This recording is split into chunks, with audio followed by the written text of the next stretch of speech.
দীর্ঘ প্রশিক্ষণ শেষে বাংলাদেশ বিমান বাহিনীর যুদ্ধ বিমান উড্ডয়নের যোগ্যতা অর্জন করেছিলেন ফ্লাইট লেফটেন্যান্ট তৌকির ইসলাম সাগর।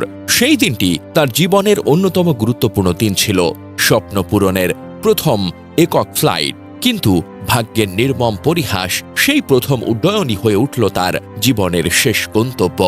স্কুলটির শারীরিক শিক্ষা বিভাগের শিক্ষক নাসির উদ্দিন জানান, আমার ডেস্ক পুরোটা দুমড়ে মুচড়ে ভেঙে গেছে। ওপরে দেখতে পাই প্যারাশুট। তখন গুঞ্জন আসলো, প্যারাশুট থাকলে মানুষ আসতে পারে, বলছিলেন নাসির উদ্দিন। তিনি বলছিলেন, বিমান বাহিনীর লোকরা সার্চ করে দেখে আমার ঘরের এক কোনায় পড়েছিল পাইলট। টিনের চাল ভেঙে আমার ঘরের মধ্যে পড়েছিল পাইলট। সেখান থেকে উদ্ধার করা হয়েছে পাইলটকে, অর্থাৎ তৌকিরকে জীবিত পাওয়া গিয়েছিল। কিন্তু এত গুরুত্বপূর্ণ একটি দুর্ঘটনার প্রথম ৩০ মিনিটে উদ্ধার না হওয়ায় এবং তারপর চিকিৎসার জন্য সময় মতো পর্যাপ্ত ব্যবস্থা না থাকা, এটি অত্যন্ত দুঃখজনক এবং প্রশ্নবিদ্ধ। তবে কেন পাইলট প্যারাশুট ব্যবহার করেও বেঁচে গেলেন না? সাধারণত ১০০০ ফুট বা তার চেয়ে বেশি উচ্চতায় থাকলে একজন পাইলট নিরাপদে প্যারাশুট খুলতে পারেন, কিন্তু যুদ্ধ বিমান বা প্রশিক্ষণ বিমানে ৩০০ থেকে ৫০০ ফুটের প্যারাশুট খুলে ঝাঁপ দেওয়া হয় ইমার্জেন্সি ইজেকশন সিট ব্যবহারের মাধ্যমে। এই সিট নিজেই পাইলটকে কয়েকশো ফুট উপরে ঠেলে দেয় এবং অটো প্যারাশুট খুলে যায়। ভিডিও ফুটেজ থেকে ধারণা করা যায় তিনি বিমানটি ৯০ ডিগ্রি কোণে নামতে বাধ্য করেন, যাতে তা একেবারে নির্দিষ্ট একটি স্থানে পড়ে যেখানে কম ক্ষয়ক্ষতি হয়। এরপর তিনি শেষ মুহূর্তে প্যারাশুট চালিয়ে ঝাঁপ দেন।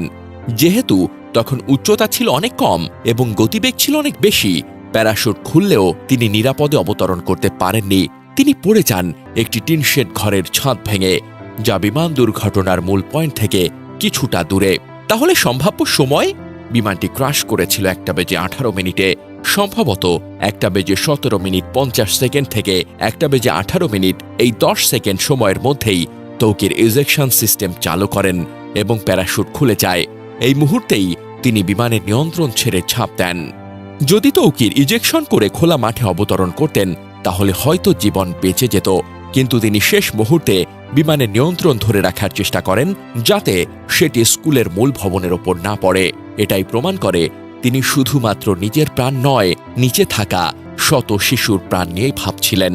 তবে যুদ্ধ বিমানের মতো ঝুঁকিপূর্ণ উড্ডয়নে পাইলটের জীবন বাঁচাতে তাৎক্ষণিক উদ্ধার ও চিকিৎসা ব্যবস্থা থাকা উচিত ছিল, যা এখানে ছিল না বা ছিল অত্যন্ত বিলম্বিত। এই সিস্টেমিক ল্যাপস শেষ পর্যন্ত কেড়ে নিল এক জাতীয় সম্পদকে, জাতি হারালো এক উজ্জ্বল ভবিষ্যৎকে। তৌকির ইসলাম সাগর ছিলেন মেধাবী, সাহসী ও নিবেদিত প্রাণ পাইলট। প্রশিক্ষকদের মতে তিনি ছিলেন এক্সাম্পলারি, উদাহরণস্বরূপ এক অফিসার। তার মৃত্যুতে শুধু বাংলাদেশ বিমান বাহিনী নয়, সারা দেশ হারালো এক সম্ভাবনাময় উড়ন্ত তারকা।